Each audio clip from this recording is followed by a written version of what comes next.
Praise the Lord दोस्तों, आप सभी को जय मसीह की। हमारे इस यूट्यूब के चैनल में आप लोगों का तहे दिल से स्वागत है। आज हम बात करेंगे उपवास के विषय में। मत्ती की पुस्तक 6 अध्याय 16 से 18 वचन।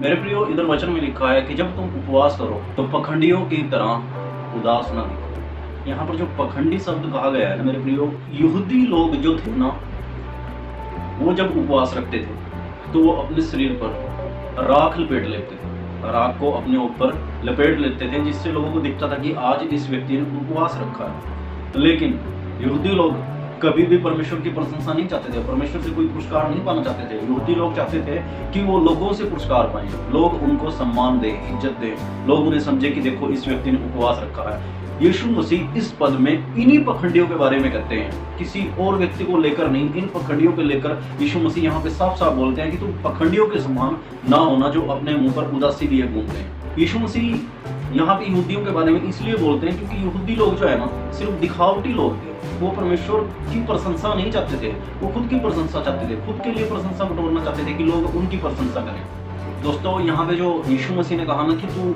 नहा धोकर रह, अपने सर पर तेल लगाओ, अपने मुंह को चमकाओ, जैसे तू हर एक दिनचर्या में अपने आप को दूसरे व्यक्तियों को दिखाता है, सेम वैसे ही दिखाओ। तो मेरे प्रियो, यदि आप लोग परमेश्वर से कोई पुरस्कार पाना चाहते हैं तो यीशु मसीह के इस पद को अवश्य ध्यान रखिएगा कि आप अपने मन में, अपने चेहरे पर कभी कोई उदासी ना लाएं, बल्कि परमेश्वर को प्रसन्न करें, खुश रहकर कि आप प्रभु में आनंदित हो। कि जब तुम उपवास रखो, इस शब्द को जो है ना प्रमाणित करने के लिए यीशु मसीह ने कहा कि जब तक तुम्हें कोई आवश्यकता ना हो परमेश्वर से, जब तक तुम्हें कोई जरूरत ना हो, किसी एक मुद्दे के लिए तुम दुआ करो, उपवास रखो। दोस्तों, मैं अपने स्कूल टीचर की बात बताता हूँ आप लोगों को। वो क्या कहते थे, खाना छोड़कर ही उपवास नहीं रखा जाता। उपवास अपने गंदे विचारों को, मन के विचारों को त्याग कर भी उपवास रखा जा सकता है। खाना छोड़कर तो कोई भी उपवास कर लेगा, है सबके लिए पॉसिबल, पूरा दिन खाना छोड़ के उपवास रख सकता है। परंतु अपने अंदर की बुराइयों को, कमियों को छोड़कर क्या आप 1 घंटे के लिए रह सकते हो? पूरे दिन की तो बात दूर की रही, उनकी जो ये बात थी ना, मेरे दिल को बहुत छू गई कि खाना छोड़कर कोई भी उपवास कर लेता है, परंतु अपने मन के विचारों को त्याग कर उपवास करके देखो। और मेरे प्रियो, यदि आप परमेश्वर को आज प्रसन्न करना चाहते हो ना, तो आप लोग उपवास रखो, लेकिन उपवास के दिन में भी अपने घर पे खाना बनाओ। जानते हो उस खाना बनाने के बाद आपको क्या करना है? वो खाना उन लोगों के बीच में बांटो जो एक समय का खाना भी नहीं खा पाते। उन लोगों के लिए आप उस भोजन को ले जाकर उन लोगों के बीच में यदि आप उन्हें बांटोगे ना, तो परमेश्वर आपको दोगी नहीं आशीष देगा, क्योंकि परमेश्वर का वचन कहता है। मेरे साथ पढ़ लीजिएगा, यशायाह 56 अध्याय 1 से 7 वचन पढ़ते हैं ना, तो मेरे प्रियो, उधर उपवास के बारे में लिखा हुआ है कि उपवास हमें किस रीति से करना चाहिए, नम्रता के साथ और प्रेम के साथ। नम्र व्यक्ति हमेशा दूसरे व्यक्ति से प्रेम रखेगा, लेकिन एक झगड़ा में वो भड़काऊ व्यक्ति कभी भी सामने वाले व्यक्ति से प्रेम नहीं रखेगा।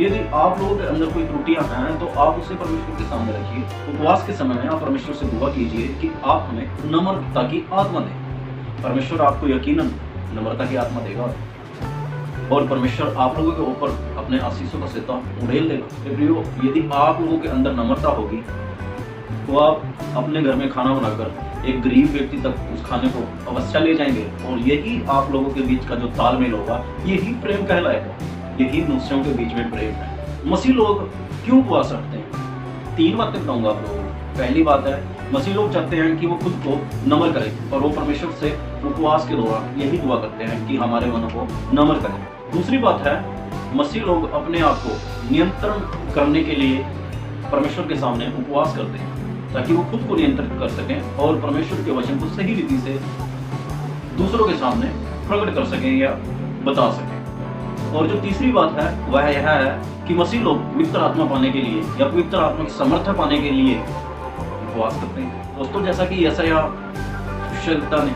अपने वचन में बताया है कि अपने आप को नम्र करो। यदि परमेश्वर का आत्मा, परमेश्वर की सामर्थ्य, पवित्र आत्मा की सामर्थ्य यदि आपके पास होगी तो ऑटोमेटिक आप लोगों के मन नम्र हो जाएंगे, नम्रता आप लोगों के अंदर आ जाएगी, प्रेम आप लोगों के अंदर आ जाएगा। परंतु जो भी जिस रीति से भी उपवास रखता है, तो मेरी एक बात नोटिस जरूर कीजिएगा, ये बाइबल में नहीं लिखा हुआ है, लेकिन आप लोगों के अंदर वो प्रेम, वो नम्रता है या नहीं? प्रियो, उपवास रखिएगा, अपने घर में भोजन उसी तरह बनाइएगा जिस तरह अपनी दिनचर्या में आप बनाते हैं, और उसे गरीब लोगों तक पहुंचाइए, तो परमेश्वर आप लोगों को खुदा याद से आशीष देगा। उस आशीष को पाने के लिए मेरे प्रियो उपवास रखिए, खुद को नम्र कीजिए, दीन कीजिए। बाइबल में लिखा है कि प्रेम का अनुसरण करके आत्मिक वरदानों की धुन में लगे रहो। तो मेरे प्रियो, पहले आप लोगों के अंदर नम्रता आएगी, फिर आएगा प्रेम, प्रेम के साथ आएगी पवित्र आत्मा की असीम सामर्थ। उस सामर्थ को पाने के लिए मेरे प्रियो उपवास रखिए, लेकिन उसे सही रीति से रखिए, ना कि यहूदियों के तरीके से रखिए।